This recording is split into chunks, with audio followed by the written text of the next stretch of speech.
नांदेड जिल्ह्यात काल झालेल्या वादळी वारा व जोरदार पावसामुळे शेती पिकाचं प्रचंड मोठ्या प्रमाणात नुकसान झाले। केळीच्या बागा अक्षरशः आडवे झाले चित्र आपण या ठिकाणी पाहतोय। आता मी नांदेडच्या अर्धापूर तालुक्यातील आंबेगाव लहान शिवारात आहे। या भागात जे आहे ते शेकडो क्षेत्रावरील केळीचं मोठ्या प्रमाणात नुकसान झाले चित्र आपल्याला पाहायला मिळतं। खरं तर नांदेडच्या अर्धापूर आणि मुदखेड तालुक्यात मोठ्या प्रमाणात केळी घेतली जाते, मात्र काल झालेल्या वादळी वारा व जोरदार पावसामुळे केळीच्या बागा अशा पद्धतीने जमीनदोस्त झाल्या चित्र आपल्याला पाहायला मिळतं। खरं तर शेतकऱ्यांना यावर जे आहे ते लाखो रुपयाचा खर्च केला होता आणि आता चांगलं उत्पादन येईल अशी अपेक्षा शेतकऱ्यांना होती, मात्र अचानकपणे आलेल्या वादळी वाऱ्यामुळे जे आहे ते शेतकऱ्यावर एक मोठं नैसर्गिक संकट कोसळलं चित्र या ठिकाणी पाहतोय। ही केळीची बाग आता काढणीसाठी आली होती आणि यातून शेतकऱ्याला मोठा नफा होणार होता आणि पेरणीत सुद्धा याचा फायदा होणार होता, मात्र ज्या पद्धतीनं शेतकऱ्यावर आसमानी संकट ओढावलं आणि शेतकऱ्याचं हे मोठं नुकसान झालं चित्र आपण या ठिकाणी पाहतोय। आपण संपूर्ण अशी शेती बघतोय, ज्या पद्धतीनं अतिशय भुईसपाट झालेली केळी या ठिकाणी आपल्याला पाहायला मिळते। खरं तर उन्हाळ्यात सुद्धा अवकाळी पावसाने जोरदार हजेरी लावली होती, तेव्हा सुद्धा शेतकऱ्याचं मोठ्या प्रमाणात नुकसान झालं होतं आणि तो आघात आता संपत येत असतानाच पुन्हा शेतकऱ्यावर जे ते अशा पद्धतीनं नैसर्गिक संकट ओढवले चित्र आपल्याला या ठिकाणी पाहायला मिळतं। आपल्यासोबत स्थानिक शेतकरी आहेत। काका, काय नाव आहे? काल जे आहे ते वादळी वारा आला, पाऊस आला, मोठं नुकसान झालंय तुमचं? रावसाहेब नानाराव मुसळे, आंबेगाव, तालुका अर्धापूर, जिल्हा नांदेड या आंबेगावचा शेतकरी आहे। शेतकरी फार परेशान होऊन याचे त्याचे पैसे घेऊन आम्ही हे करतात। ईश्वर आम्हाला अन्न न खायची पाळी आली। कसं जगणं भलतं अवघड झालं, कसं जगावं आणि पैसे दुसऱ्याचे कसे द्यावं काय हे कळण आलं बा। माझे तोंड आलेला घास आमच्या तोंडातून ईश्वरानं काढून घेतल्यासारखं झालं गेला। मला सांगा, किती एकर केळीची लागवड केली होती, किती खर्च आला होता आणि उत्पादन किती होणार होतं? 3 एकर जमीन थी 4 एकर 4,000 बूड लावलं, त्याच्यात 2-2.5 लाख रुपये खर्च झाला आणि कमीत कमी उत्पन्न 25-1 लाखाचं व्हायसारखं तोंडा आलेला घास निघून गेला। निश्चित आपण बघतोय हे शेतकरी होते, दुसरे शेतकरी सुद्धा आपल्या सोबत आहेत, त्यांच्या सुद्धा व्यथा आपण जाणून घेणार आहोत। मला काय सांगाल, ज्या पद्धतीनं नुकसान झाले शेतकऱ्यांवर जे आहे ते आर्थिक संकट ओढवले, काय मागणी असणार आहे?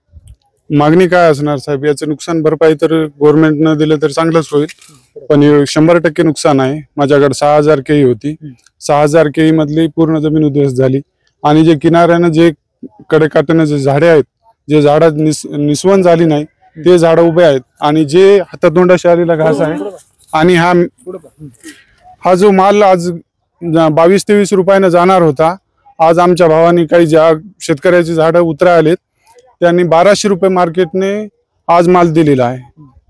आता एवढा फरक जर मार्केटमध्ये असेल तर शेतकरी तरी काय करणार?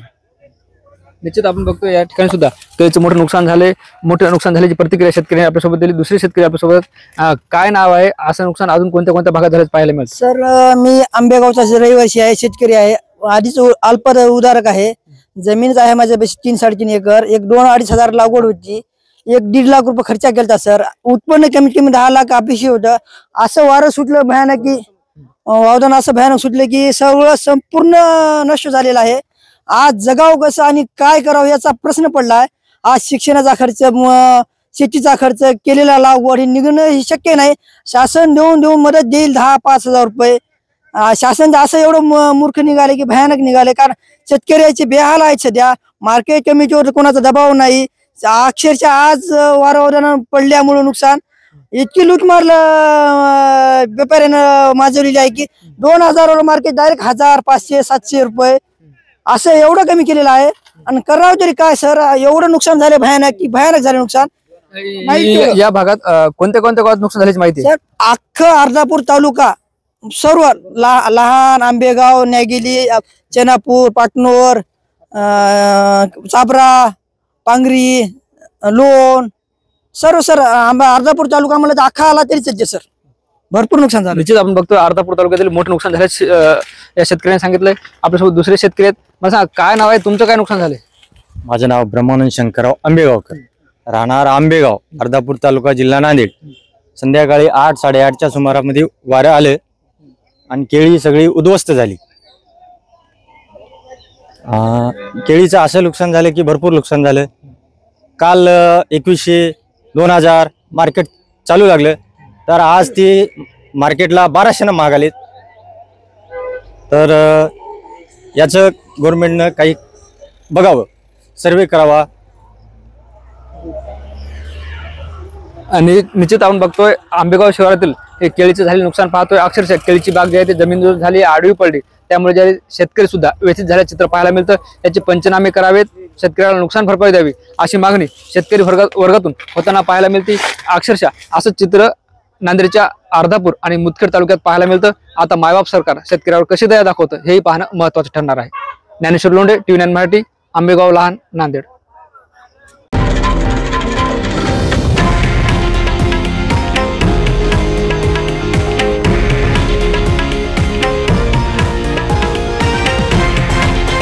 हे आहे देशातील नंबर 1 न्यूज नेटवर्क आणि आपण पाहत आहात TV9 मराठी, एकमेव.